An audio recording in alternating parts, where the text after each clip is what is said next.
It's the Jump Leap Long Term Podcast, episode 14. You're in the middle of a strategic planning retreat. The ideas are flowing and many of them are of high quality. If only they could all be implemented at the same time.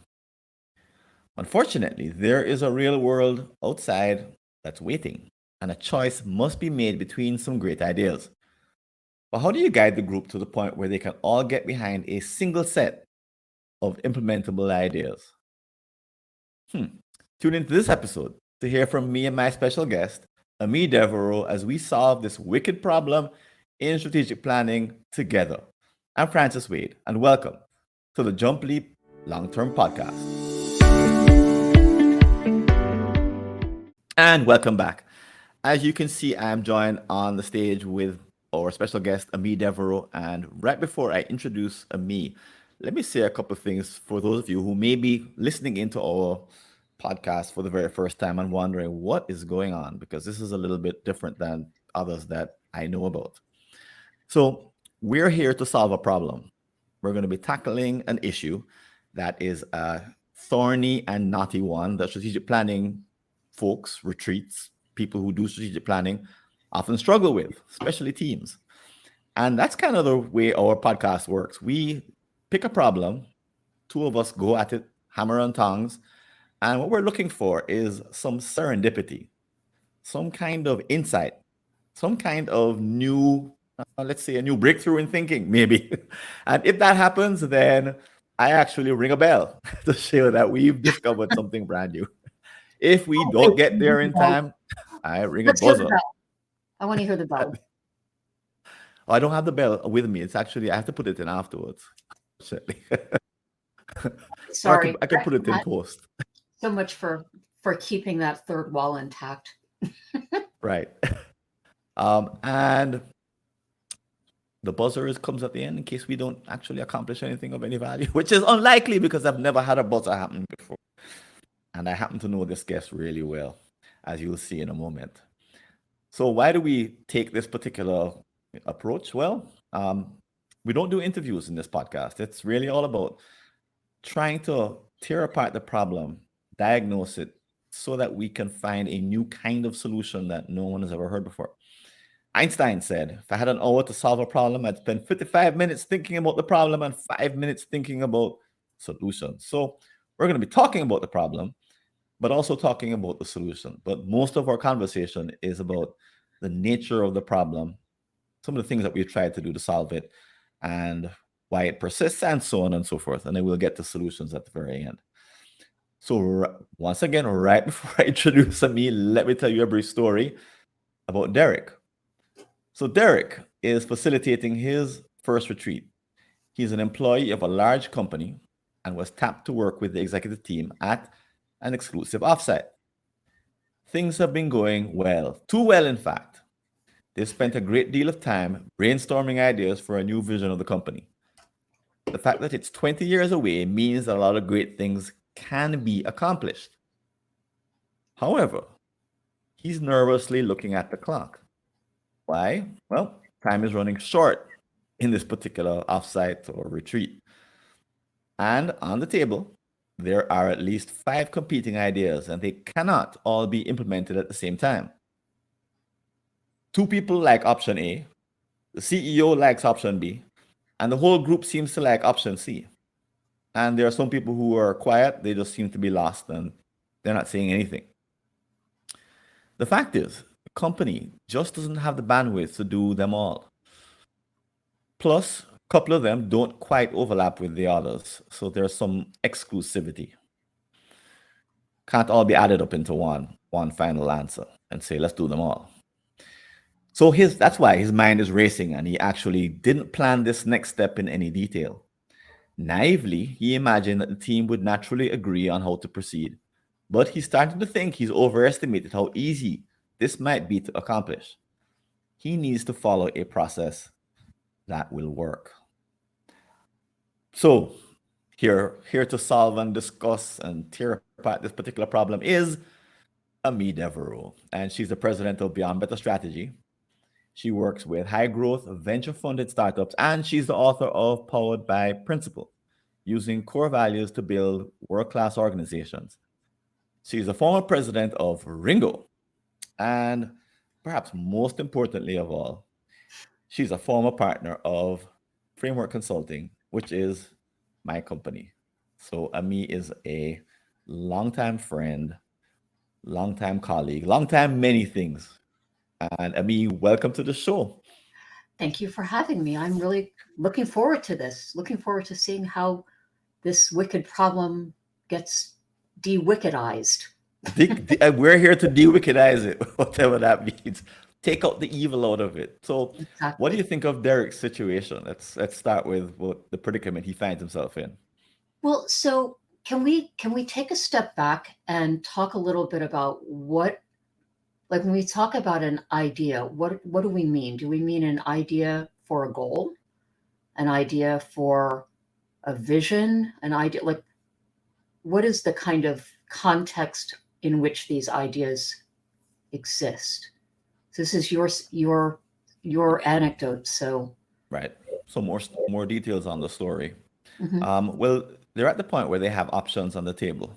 Options So for what? they've Options of what? options for um, different visions for where the company should go.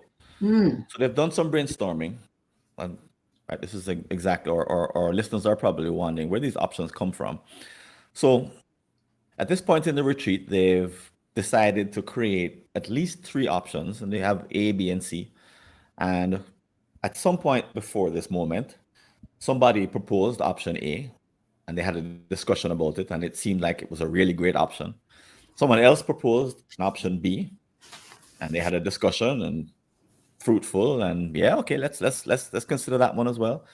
And then they had an option C, where they said, okay, same thing, same process. That one also looks good. So now they're at the moment where some people still want to create more options because option creating is fun. And Derek is nervously sweating because it's time to now decide which option or which subset of options. And I just took off the fact that he cannot, or mentioned the fact that he cannot say A plus B plus C Right. because there's some exclusivity between them. So he can't just, say, why don't we just do them all? Everybody sing kumbaya and go home. So there's some decision making that the team has to engage in, but he hasn't started the decision making yet. They're still in the warm glow of options A, B, and C. And so whichever one of these they choose, what's at stake is actually the strategy, because the strategy will be the pathway to achieve the choice, the actual thing they choose. So we could say they're choosing between like sort of end states or choosing between visions. And if we think about a typical company, it might be something like they're choosing between the vision of growing into a new vertical or acquiring a competitor or merging with, I don't know, a supplier or something.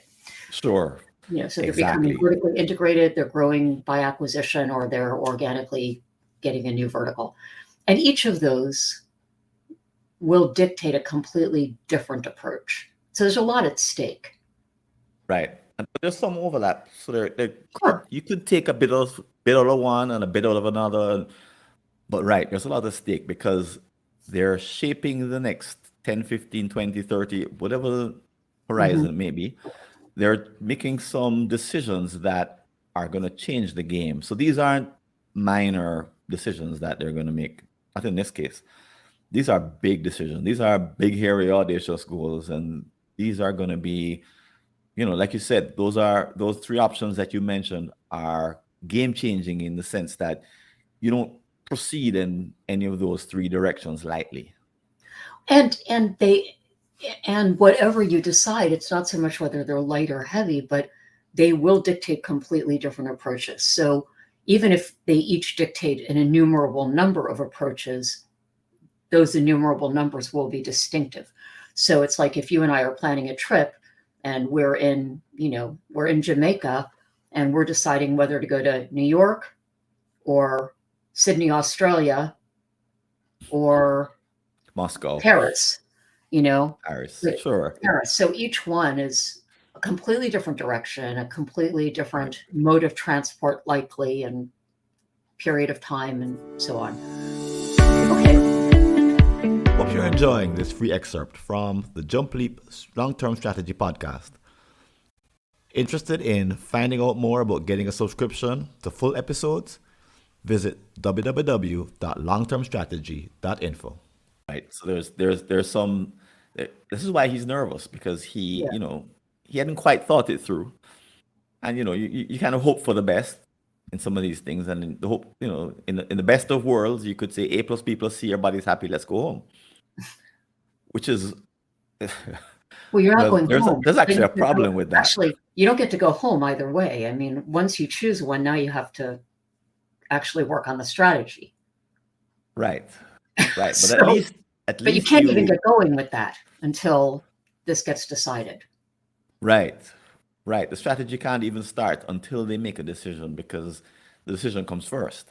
Hmm. I know there's teams, and you've probably been in retreats where people can, people just say, well, can't we do a strategy for all of them?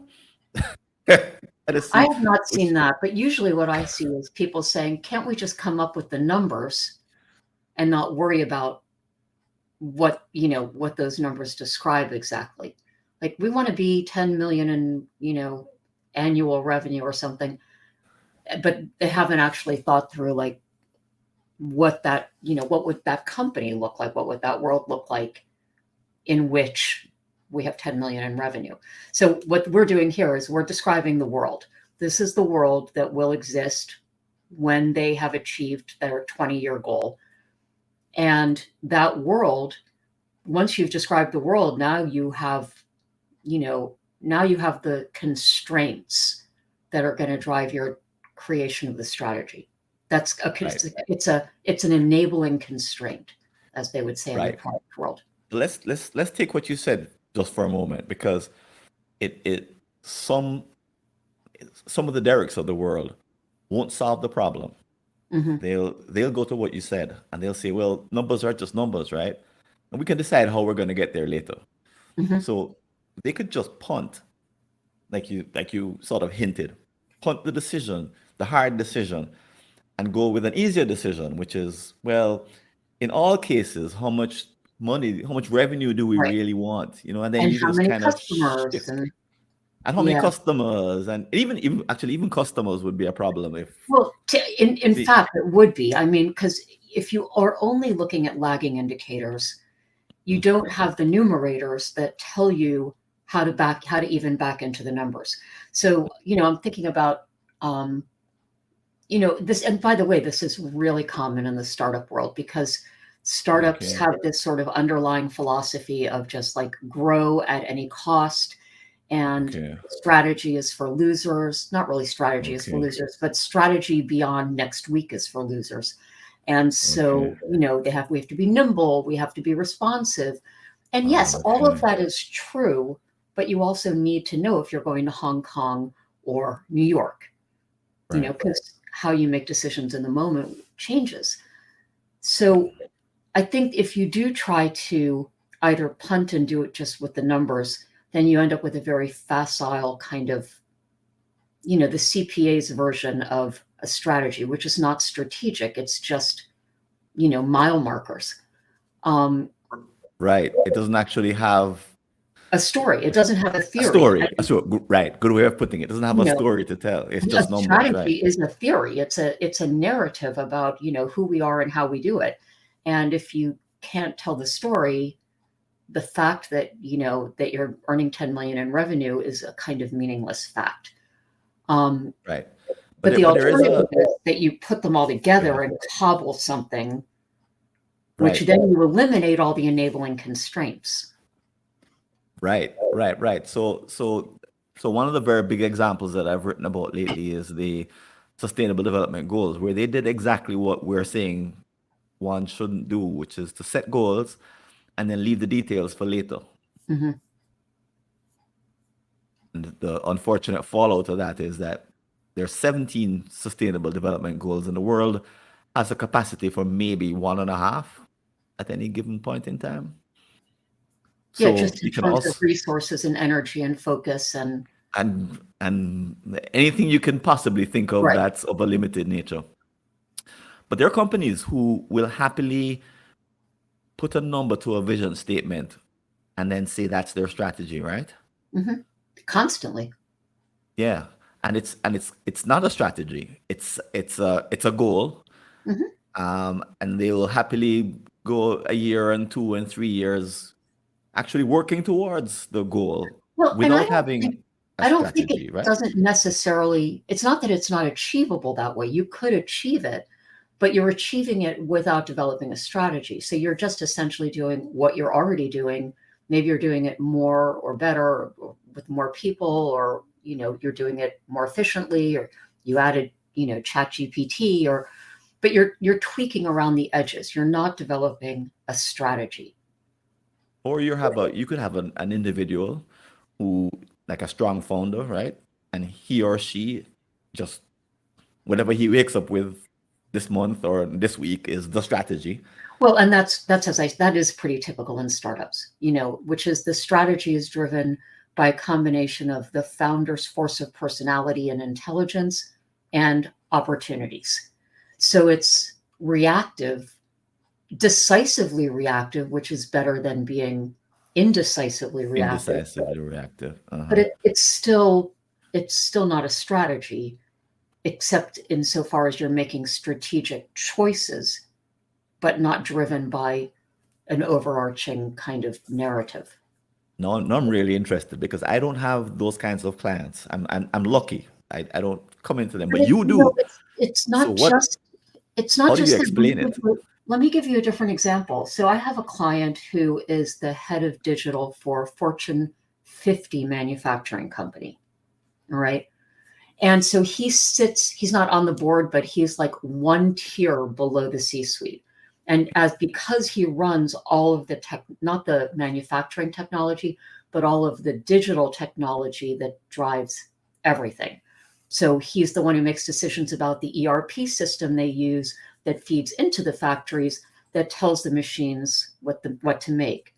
And he's the one who is thinking through, like, how do we automate the systems that are going to convey. They have like 20 people who are the subject matter experts on the constraints of their manufacturing, because there are something like a billion possibilities of how you put the things they manufacture together. So if you were one of their clients, you could go online and potentially there are a billion possible combinations you could come up with for an order. Okay. They can't manufacture all of those. Those are just the mathematical possibilities of components. So the problem is they have no way of knowing in an automated way what is possible. The people who know are these 20 people who are going to retire shortly. It's like that's the kind of thing he Oh, has to manage, right? Like, how do you convey that knowledge into an ERP system, preferably using machine learning and AI? Again, nobody knows how to do that. However, so that's just kind of a detour. In the meantime, the company has done well, but they have a competitor who is undercutting them. And because they sell into a wholesale market, so like imagine what they sold was drywall. And so they don't sell drywall to people like you and me. They sell drywall to builders, okay. right?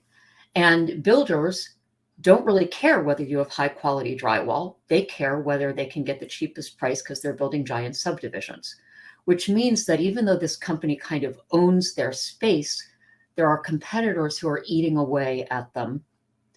And because they're undercutting them in price, also in quality, but nonetheless, they're starting to make a little bit of headway. So one of the things they've considered is a strategy in which they go direct to consumers.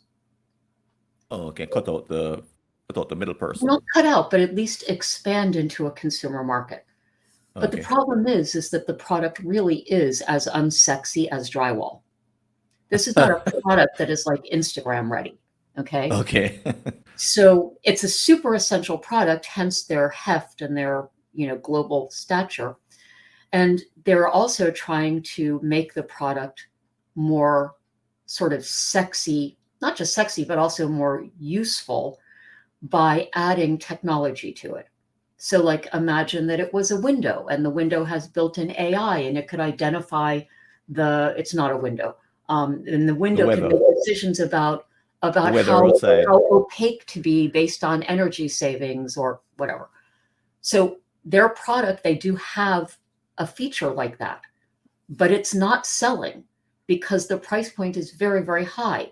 And since their marketplace is, wholesale, it doesn't capture the sexiness. So now they have this strategic problem. The one way for them to definitely expand their market share is to have a different target market, which would be consumers. You've reached the end of a complimentary clip from the Jump Leap Long-Term Strategy podcast. To hear the full episode, go over to www.longtermstrategy.info and grab a subscription or a free trial. See you there.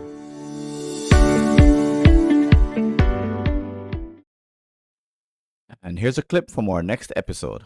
You're someone who is already a long-term thinker, working in perhaps a non-for-profit organization.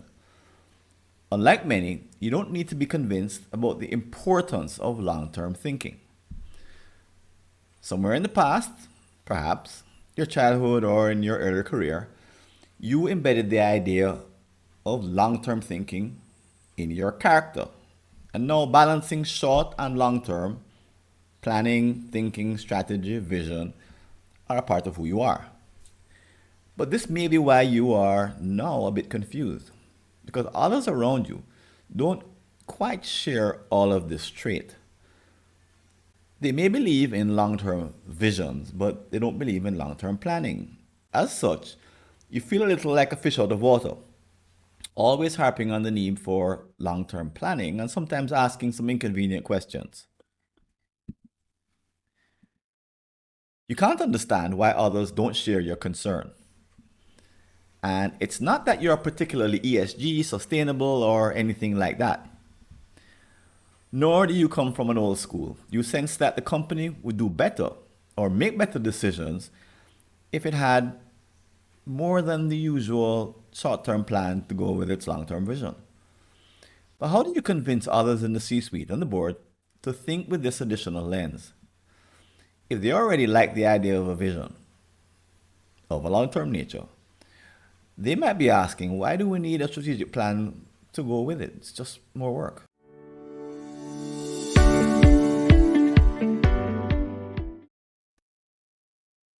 And if you like the work we're doing, feel free to follow us at our website, strategyconf.fwconsulting.com, or like or leave a comment on one of the popular podcast apps, such as Stitcher or iTunes.